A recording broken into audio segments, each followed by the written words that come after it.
Hello friends, तो हम अब आज जानेंगे जितना भी हमारा इलेक्ट्रिक कंपोनेंट्स है ड्राइव प्रोजेक्ट बनाने के लिए एक एक करके हम पहचानेंगे इसको। तो दोस्तों, हमारा फर्स्ट में है अभी एलईडी लाइट है हमारे पास, बहुत प्यारी एलईडी लाइट है।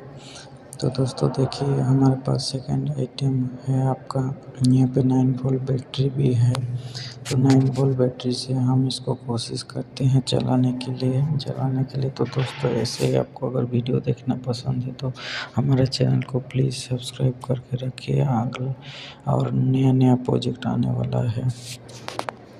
तो दोस्तों, हम कोशिश कर रहे हैं एलईडी को जलाने के लिए।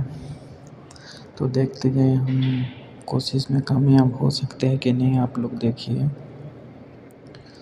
क्योंकि हम एक हाथ से हमारा कैमरा पकड़ के है इसलिए नहीं हो पा रहा है दोस्तों। तो दोस्तों, हम यहाँ पे बाज़ार देखिए, तो हम फिर से एक बार कोशिश कर रहे हैं इस एलईडी को जलाने के लिए। क्या हम कामयाब हो पाएंगे कि नहीं, आप लोग लास्ट तक देखिए। हाँ, अभी हमने जला दिए हैं इस एलईडी को। तो चलिए, इसमें ज़्यादा टाइम नहीं रख पाएंगे क्योंकि ये 9 वोल्ट बैटरी है, हमारा एलईडी ख़राब हो जाएगा। तो थोड़ा आपको ट्रायल करके दिखा रहे हैं कि ये वर्क करता है और काफ़ी प्यारा ब्यूटीफुल एलईडी है हमारा।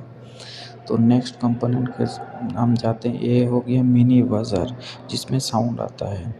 तो ये हम कोई भी प्रोजेक्ट में यूज़ कर सकते हैं, सेंसर प्रोजेक्ट कोई भी हो, इसमें एक आवाज़ जाएगा तो बीप साउंड आता है। नेक्स्ट हो गया हमारा ये की स्विच, जैसे गाड़ी में की रहता है, ऑन होता है, तो यहाँ पे हमने इसके अंदर की इंसर्ट करना पड़ता है। इंसर्ट करने से इधर की हमारा स्विच ऑन हो जाता है। कोई भी लाइट हो, मोटर हो, कोई भी हो, आप इसमें ऑन कर सकते हैं। इस स्विच में काफ़ी प्यारा दिखता है की स्विच, इसमें आपको मल्टीपल 2 की मिलता है इसको ऑपरेट करने के लिए।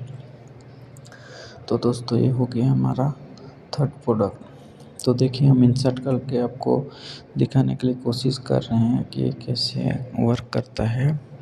तो ये हमारा अगला प्रोजेक्ट में हम ज़रूर यूज़ करेंगे। अभी हमारा नेक्स्ट प्रोडक्ट है ये स्विच, ये डीपीटी स्विच है। इसमें 3 कनेक्शन करना पड़ता है, काफ़ी प्यारा स्विच है दोस्तों। तो दोस्तों, अगर आपको यही ऐसा ही वीडियो अच्छा लगता है तो प्लीज़ चैनल को लाइक शेयर सब्सक्राइब कीजिए। ये हो गया आप ओपन मोटर, मतलब अंदर में मोटर का क्या फंक्शनिंग है वो दिखता है दोस्तों इसमें।